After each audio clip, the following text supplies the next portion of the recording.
E aí já pararam para pensar como é que uma coisa pode, ao mesmo tempo, já estar aqui e ainda não ter chegado completamente? Parece um quebra-cabeça, né? Pois é exatamente sobre isso que a gente vai conversar. Vamos mergulhar fundo num dos conceitos mais fascinantes da teologia cristã, essa ideia de que o reino de Deus é uma realidade que a gente vive no já, mas também na esperança do ainda não. Para a gente começar a desembrulhar essa ideia, a gente precisa partir de uma pergunta-chave, na verdade. Com tantas parábolas, tantos ensinamentos, qual era, afinal, a mensagem central de Jesus? O que era o coração de tudo o que ele dizia? Olha, a resposta para isso pode mudar a forma como a gente enxerga muita coisa. Então, o nosso roteiro é este aqui, ó. A gente vai olhar para a mensagem do reino, entender a tensão que existe nela, decifrar o tal do já e ainda não, ver a promessa de renovação que está por trás de tudo e, claro, como a gente vive com essa esperança no dia a dia. Beleza, então, vamos lá. Primeiro ponto, a mensagem do reino. E o subtítulo já dá a dica, né? É bem mais do que um destino futuro, é uma realidade presente.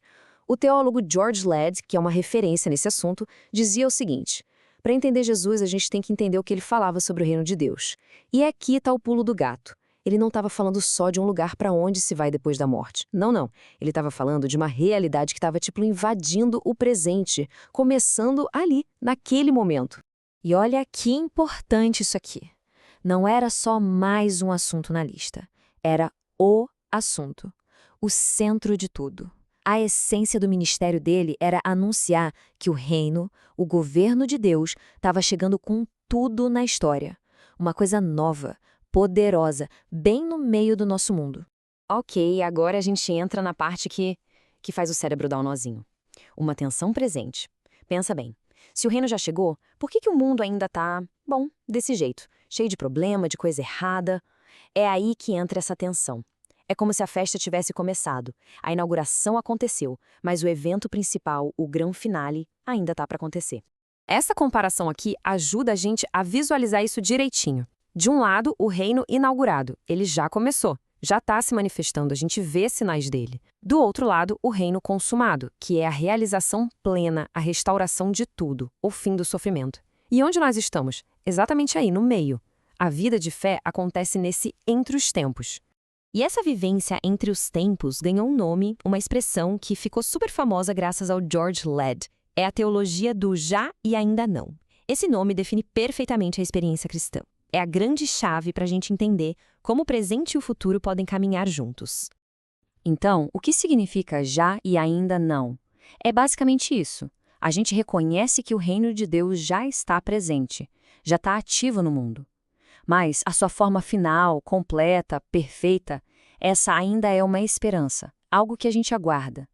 É literalmente viver com um pé na realidade de agora e o outro na promessa do futuro. E essa tensão, sabe? É ela que nos impulsiona. Tá, mas onde a gente vê o já na prática? A gente vê nas vidas transformadas, pessoas que mudam de uma forma radical. É como se fosse um pequeno trailer do que Deus vai fazer em toda a criação.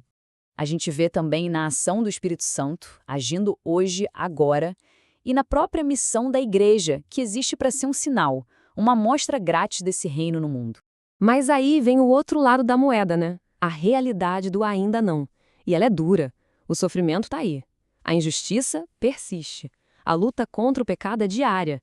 E isso, de forma alguma, nega que o reino já chegou. Pelo contrário, é justamente por causa disso tudo que a gente anseia tanto pela chegada completa dele. É o que nos impede de cair no desespero, mas também de ficar parados, acomodados. Mas essa tensão toda não é para nos deixar para baixo. Muito pelo contrário. Ela aponta para algo muito maior, a promessa da renovação. E essa esperança vai muito além do nosso umbigo, do individual. Ela é gigantesca, é cósmica, abraça toda a criação. É muito comum a gente pensar em fé como algo focado só na salvação individual. Mas a promessa que a Bíblia apresenta é, uau, muito mais, muito maior do que isso. O que está em jogo é a renovação de tudo. A promessa é de novos céus e nova terra. Um universo onde não só as pessoas, mas o planeta, os animais, tudo vai ser curado, restaurado. É o grande final feliz para qual a história inteira está apontando. Certo, isso tudo é muito bonito, muito grandioso. Mas, e aí? Como é que a gente aterrissa essa ideia no nosso dia a dia? Como é que isso molda a nossa vida e a nossa missão? Em outras palavras, como é que se vive nessa esperança? A fonte que a gente usou para essa análise dá um exemplo bem concreto, que é o da espiritualidade do movimento Vineyard. Praticamente tudo o que eles fazem e acreditam é moldado por essa esperança. Eles vivem nessa expectativa ativa da volta de Cristo, participando da missão de Deus enquanto esperam o fim da história. E isso se desdobra em atitudes bem práticas, olha só. A evangelização vira o anúncio de que o rei chegou. Os atos de compaixão são uma demonstração prática do amor desse reino. E o serviço, a busca por justiça, se torna uma forma de antecipar como o mundo vai ser quando o reino estiver completo. É trazer um pedacinho do futuro para o presente. E o mais poderoso disso tudo é que as nossas ações de hoje ganham um peso, um significado eterno. Não são só gestos soltos.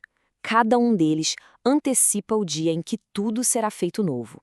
São como faíscas da grande fogueira da renovação que vem por aí. Cada ato de bondade, de justiça, de amor é uma pequena rebelião contra a realidade do ainda não. E a gente fecha com essa provocação. Se o futuro, de certa forma, já começou, como é que a gente deve viver o hoje?